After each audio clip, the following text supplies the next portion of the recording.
Hi guys, welcome back.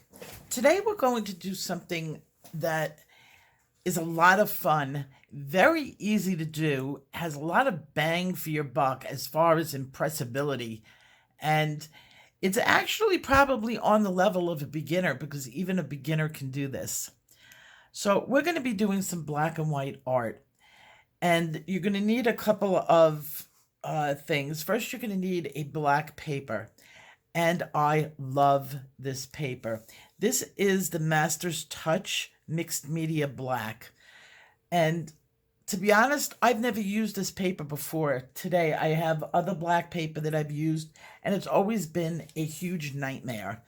And what I mean by that is fingerprints. Black paper attracts fingerprints like crazy. Any oils on your hands, you have to wash your hands really good. I know people who use gloves when they're working with black. Paper is different, and I found it by accident. My father had gone to the store to get me more black paper. I wanted Strathmore, and this is what he came home with. With it being here, it was inexpensive. It's only $9.99. Now, the thing about Master's Touch is it's only available at Hobby Lobby. It's their brand of paper. So I can't direct you to an Amazon site. You can probably get it off the Hobby Lobby site. Now, what makes this paper very different? Well, first of all, not just different, but it's 9 by 12. These are some of the stats. It comes with 15 sheets, 160, 340 GSMs. That's a heavyweight paper. It's thick. This is frameable material. It's versatile, heavyweight, acid-free, accepts wet and dry media, and I could say it definitely does. Very inexpensive, $9.99 for the book, which is much cheaper than my Strathmore. And what I love about this is that it is very matte finished. Here on my hands, all over it, no fingerprints, none. In fact, when I was doing the demo picture for today, I had gone, it was the middle of the night, and I went and had a slice of pizza, some leftover from dinner. Came back completely not even thinking, did not wash my hands. You would have expected that this paper would have been a complete and utter disaster. And it wasn't. Not a spot on the page. No grease, nothing. So feel free to use this paper without the difficulties of other brands of black paper. I'm going to cut this picture. Well, I'm going to show you some of the techniques I use. I'm going to cut this paper because I really don't need a full sheet, and these sheets are big. I've had this Paper Studios cutter for 10 years or more. It is the best cutter. And I'm going to just cut the paper in half.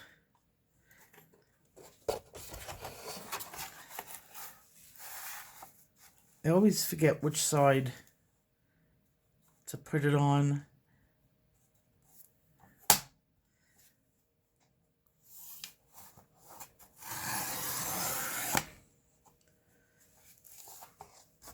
And you can see, totally clean cut, clean edge, no problems cutting it. Sometimes you get like a frayed edge, but not with this. So now I have a better sized paper, and I'm ready to show you some of the techniques. Now the demo I'm going to show you today, which is the full demo, is this. This took me maybe 3 hours to do. This is big. This is a full 9 by 12. Took me about 3 to 4 hours, I would say, to finish, and that's with me figuring it out. If I was to do this picture again, I can cut the time down in half now that I know, the technique of what I am doing. Now, I've done black pictures before, but never this picture. That's what I'm talking about. I had to figure out the sketch and figure out how to do the texture. So I'm going to show you how to do that, and then I'm going to show you the demo like I usually do. The first thing I did was I found a picture off the internet, and I found this on Pinterest. Unfortunately, it's not signed, so I don't know who to give credit to. But this is just an inspiration picture. I didn't particularly do this picture. In fact, I made sure I changed it up very much. When you find something that you're interested in doing, what I do is I line it up with the paper, place it under, and what I loved about this paper, and it very rarely happens with other black papers, I could take it, I can trace out whatever I want.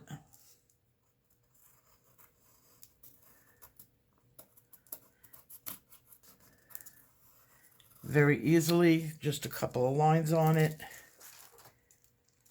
And look how beautiful it comes out with the graphite. I can actually see it. On all the other black papers, it's often very hard to see your traced lines. And so kudos, this paper was the best that I found, and there's nothing else you need to do. Now, when you do these pictures, they're blocks of color. They're not really highly detailed, and you're counting on the brightness of the white and the blackness of the paper. This paper is very black, I'll tell you that much. And it takes tons of abuse. Okay, so some of the techniques that I used on this, I'm going to ignore what I had just put in. Now, you're probably thinking, okay, well, how did she do that foam on the top? The foam is done using squiggles.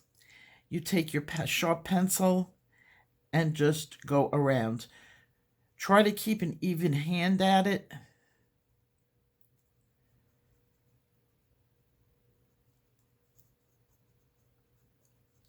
And just like that. Once you get a few layers on it, you'll see some of it is going to turn brighter and some of it is going to recede into the paper. Don't try to rush it by making it really hard, because all you'll get is wax that builds up on the outside. You're not going to get that nice deep color tone that you get with these black and white pictures. So you're going to just do that for the foam. Very simple. That's why I say a beginner can do this. Now you have the foam, as much as you want on it. Now you're going to do a second layer.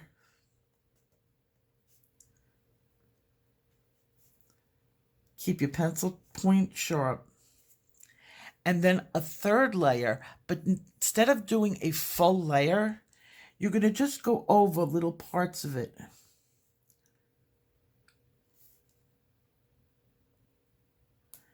And bring out that high white in it so that you really get different variations of that white in that paper, which is going to give you the spectrum of the grayscale.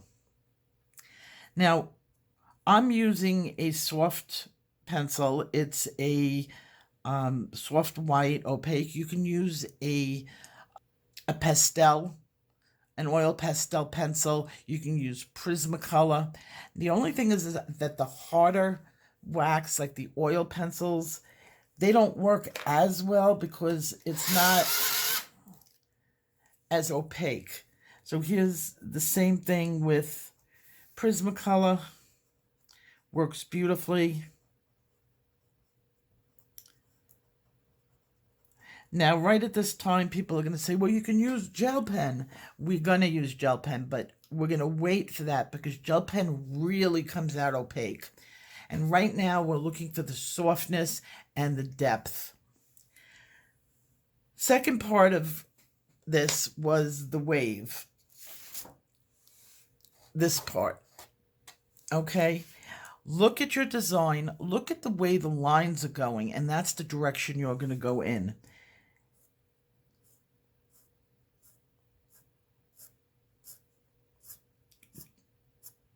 Your tapered stroke, keeping the wave going in that direction.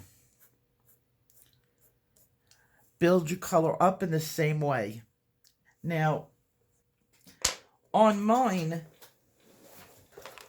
what's really nice about this is that you could take, say you put too much white on, you can go back with a black pencil and go right back into darkening up an area if you feel you went too far with the white.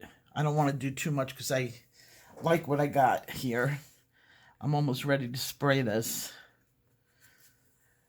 And you can go back with your black pencil and just go over it, and you will darken it up and it will look fine. So this is really very mistake proof. Now, if you're working on something like a face and you want a shade, go light, very light. You could fill in those lines like you did with any pencil, with any paper or any pencil, and get that lay down very smooth. You could do that on the black. It works. You want to go a little, you want to do a full shade on it, switch directions, just like you would do with any other pencil. Now, if you're going to use color on black, it works too. It looks lovely with color, but you got to remember the color will change, so test your colors before you just jump in. So like if you're doing, here's a light green, remember you're going to have a tonal value on that because the paper is added in, and this becomes obvious. But you can get a nice color variation once you get into the higher layers. And it works out beautifully. It comes out bright, bold. Darker colors work the same way.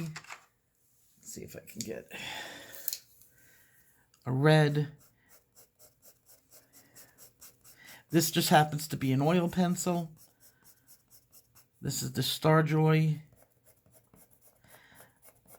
Now this is Ladybug Red. You see, it doesn't have as high a contrast because of the black paper. So that's just something to keep in mind when choosing your colors, is always to test. This paper takes everything. This is a luminous. No, this is a light fast.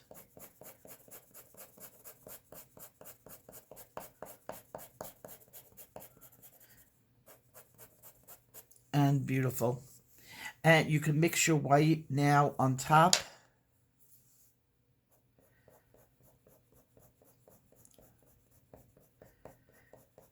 And work in effects.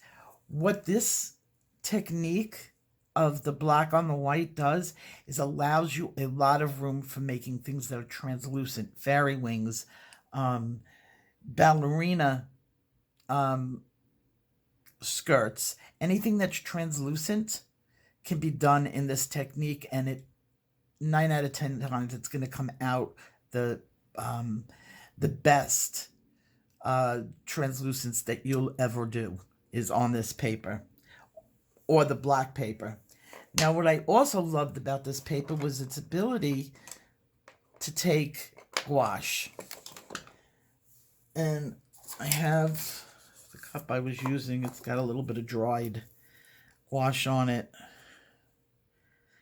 Remember, when you gouache, this is from my friend Melody, who's doing working gouache for the first time. You can reanimate your gouache. It does. Don't throw out your dry bits. And what's really nice about this is it gives it a translucency or an opaqueness. So you can get it translucent or you can get it really opaque. This I have a lot on. It's opaque. It will dry a little bit more translucent, but you can, as you can see, as you go along, you can get it very translucent.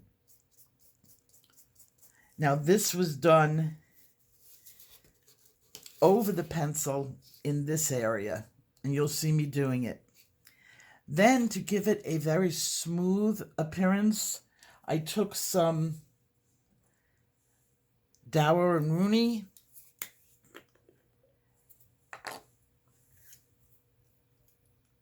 and it took it beautifully.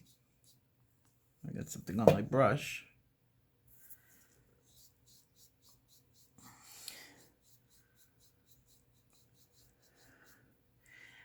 And it helped get rid of some of the lines on the paper where I didn't want them,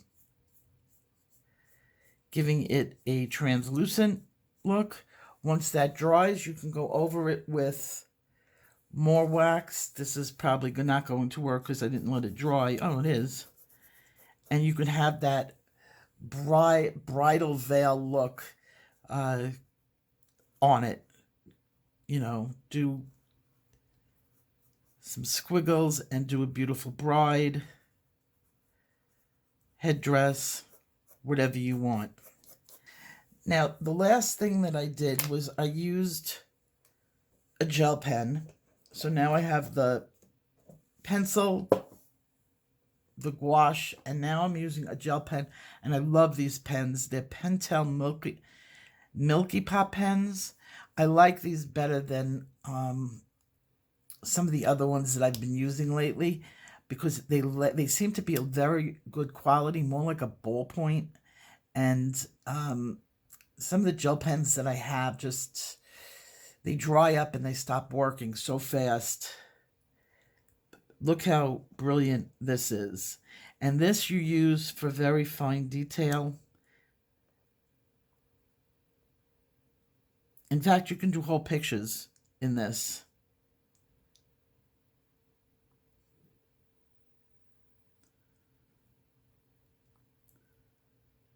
There's actually a tree that I've printed out that I'm interested in doing in the black and the white.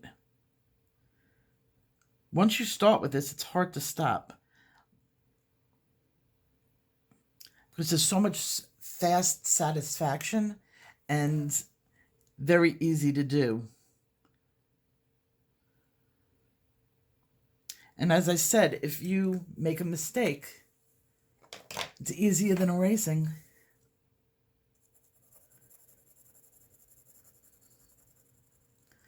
Just cover it up. Done.